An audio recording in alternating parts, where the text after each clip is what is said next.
بسم اللہ الرحمن الرحیم۔ بسم اللہ الرحمن الرحیم۔ معزز ناظرین کرام،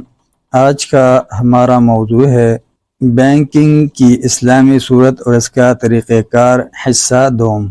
اسلامی طرز کی بینکاری اور غیر سودی مالیاتی نظام کے بارے میں پہلے ذکر ہو چکا ہے۔ اس کے مروجہ طریقہ کار اور مجوزہ خاکے کی مزید وضاحت سے پیشتر ایک شبہے کا ازالہ کرتے جائیں۔ مثلا کچھ لوگ کہہ سکتے ہیں کہ جب سود ملنے کی کوئی امید ہی نہ ہوگی تو بینکوں میں سرمایہ جمع ہونا ہی بند ہو جائے گا، مگر جو لوگ یہ گمان کرتے ہیں وہ غلطی پر ہیں، کیونکہ اس وقت سود نہ صحیح نفع ملنے کی توقع تو ضرور ہی ہوگی، اور چونکہ نفع کا امکان غیر متعین اور غیر محدود ہوگا، اس لیے عام شرح سود کی بنسبت کم نفع حاصل ہونے کا جس قدر امکان ہوگا، اسی قدر اچھا خاصا نفع ملنے کا بھی امکان ہوگا۔ اس کے ساتھ ہی بینک وہ تمام خدمات مسلسل انجام دیتے رہیں گے جن کی خاطر اب لوگ بینکوں کی طرف رجوع کرتے ہیں۔ لہذا یہ بالکل ایک یقینی بات ہے کہ جس مقدار میں اب سرمایہ بینکوں میں آتا ہے، اسی مقدار میں انسداد سود کے بعد بھی آتا رہے گا، بلکہ اس وقت چونکہ ہر طرح کے کاروبار کو فروغ حاصل ہوگا، روزگار بڑھ جائے گا اور آمدنیاں بھی بڑھ جائیں گی، اس لیے موجودہ حالت کی بنسبت کہیں بڑھ چڑھ کر فاضل آمدنیاں بینکوں میں جمع ہوں گی۔ بلا سود بینکاری کا مجوزہ خاکہ، اس جمع شدہ سرمایہ کا جس قدر حصہ کرنٹ اکاؤنٹ یا چالو کھاتے میں جمع ہوگا، اسے تو بینک کسی نفع اور کام میں نہیں لگا سکیں گے، جس طرح کے اب بھی نہیں لگا سکتے ہیں، بلکہ اور روزمرہ کے نقد لین دین، قلیل المدت بلا سود قرضوں اور بلا سود ہنڈیاں بھنانے میں استعمال ہوگا، اور وہ سرمایہ جسے مالک لمبی مدت کے لیے بغرض حفاظت بینکوں میں رکھیں گے، ایسے لوگوں کے مال کو بینک قرض کے طور پر لے کر اپنے نفع اور کاروبار میں لگا سکیں گے۔ رہا وہ سرمایہ جس کے مالک اپنے مال کو بینکوں کے توسط سے کاروبار میں لگانا چاہتے ہوں، ان کے ساتھ ایک شراکت نامہ عام طے کر کے دیگر سرمایہ میں ملا کر مضاربت کے اصول پر نفع اور کاموں میں لگا سکیں گے۔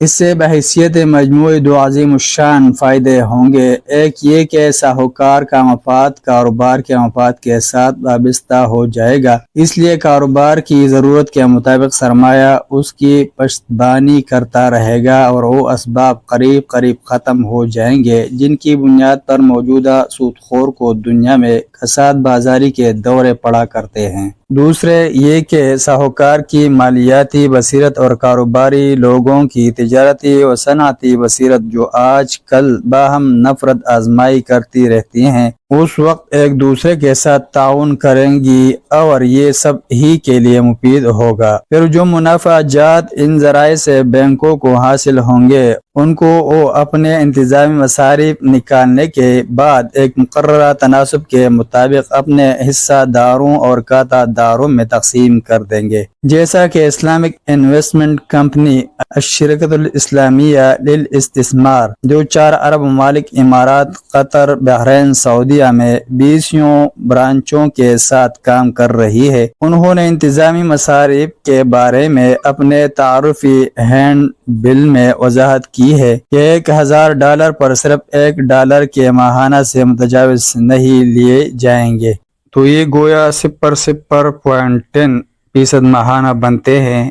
یا یوں کہہ لیں کہ ہر ماہ $100 پر صرف 10 پیسے انتظامی مصارف کے لیے جاتے ہیں۔ اس معاملہ میں فرق یہ ہوگا کہ بحالت موجودہ عام بینکوں میں منافع صرف حصہ داروں میں تقسیم ہوتے ہیں اور کھاتہ داروں کو سود دے دیا جاتا ہے۔ اس وقت منافع کی شرح کا تعین نہ ہوگا، بلکہ جتنے بھی منافع ہوں گے، خواہ کم ہو یا زیادہ، وہ سب ایک تناسب کے ساتھ تقسیم ہو جائیں گے۔ نقصان اور دیوالیہ کا جتنا خطرہ اب ہے اتنا ہی اس وقت بھی ہوگا۔ اب خطرہ اور اس کے بالمقابل غیر محدود نفع کا امکان دونوں ہی صرف بینک کے حصہ داروں کے لیے مخصوص ہیں۔ اس وقت یہ دونوں چیزیں کھاتہ داروں اور حصہ داروں میں مشترک ہو جائیں گی، جیسا کہ اسلامک انویسٹمنٹ کمپنی الشرکۃ الاسلامیہ للاستثمار نے اپنے تعارفی ہینڈ بل میں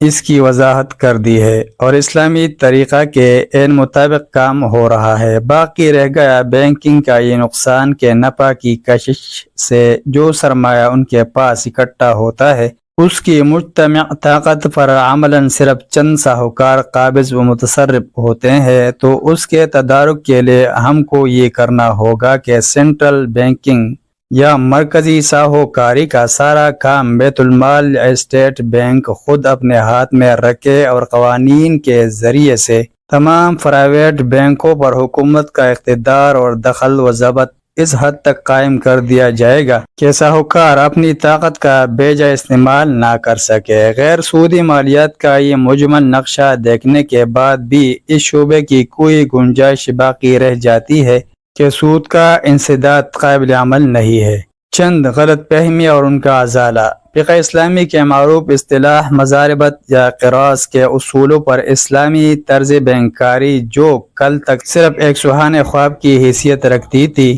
آج اسلامی بینکوں اور کمپنیوں کی شکل میں اس کی حسن تعبیر ہمارے سامنے موجود ہے، جنہوں نے ماضی میں بلا سود بینکاری کی عملی صورت میں پیش کیے جانے والے تمام خدشات کا عملاً ازالہ کر دیا ہے۔ مگر پھر بھی وہ حضرات جنہیں ان اسلامی مالیاتی اداروں کے بارے میں کافی حد تک معلومات حاصل نہ ہوں، وہ اس راہ میں پیش آندہ موہوم غلط فہمیوں اور ذہنی الجھنوں کا شکار ہوں، اور ان کے دماغی نہاں خانوں میں رہ کر یہ سوال اٹھتا ہو کہ کیا فی الواقع سود کو ساقط کر کے ایک ایسا نظام مالیات قائم بھی کیا جا سکتا ہے جو موجودہ زمانے میں ایک ترقی پذیر معاشرے اور ریاست کی ضروریات کے لیے کافی ہو۔ ان حضرات کی خدمت میں عرض ہے کہ پچھلے صفحات میں ہم کتاب الہی اور سنت نبی صلی اللہ علیہ وسلم کی روح سے یہ بات ثابت کر چکے ہیں کہ خرید و فروخت کے بعض کمی بیشی والے انداز یا قرض کی شکل میں حاصل ہونے والے سود کی تمام اقسام اللہ اور اس کے رسول صلی اللہ علیہ وسلم نے حرام قرار دی ہے،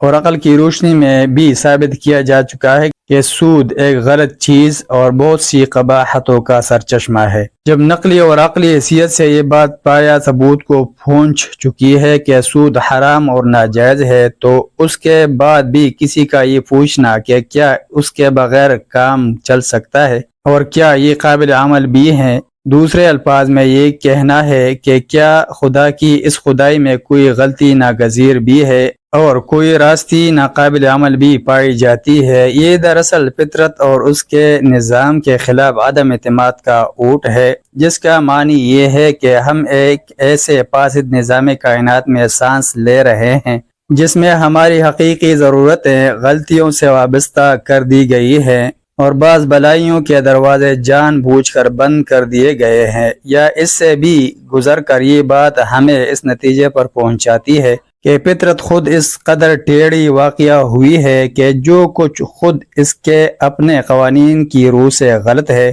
وہی اس کے نظام میں غیر مفید اور ناقابل عمل ہے۔ کیا واقعی ہماری عقل، ہمارے علوم اور ہمارے تاریخی تجربات مزاج فطرت کو اس بدگمانی کا مستحق ثابت کرتے ہیں؟ کیا یہ سچ ہے کہ فطرت بگاڑ کی حامی اور بناؤ کی دشمن ہے؟ اگر اس کا جواب نفی میں ہے اور یقیناً نفی ہی میں ہے، تو پھر ہمیں یہ انداز فکر چھوڑ دینا چاہیے کہ فلاں چیز ہے تو بری مگر کام اسی سے چلتا ہے، اور فلاں چیز ہے تو برحق مگر چلنے والی نہیں۔ حقیقت یہ ہے کہ دنیا میں جو طریقہ بھی رواج پا جاتا ہے، انسانی معاملات اسی سے وابستہ ہو کر رہ جاتے ہیں، اور اس کو بدل کر کسی دوسرے طریقے کو رائج کرنا مشکل نظر آنے لگتا ہے۔ ہر رائج الوقت طریقے کا یہی حال ہے، خواہ وہ طریقہ بجائے خود صحیح ہو یا غلط۔ دشواری جو بھی ہے تغیر میں ہے، اور سہولت کی اصل وجہ رواج کے سوا کچھ نہیں۔ مگر لوگ اس سے دھوکہ کھا کر یہ سمجھ بیٹھتے ہیں کہ جو غلطی رائج ہو چکی ہے انسانی معاملات بس اسی پر چل سکتے ہیں،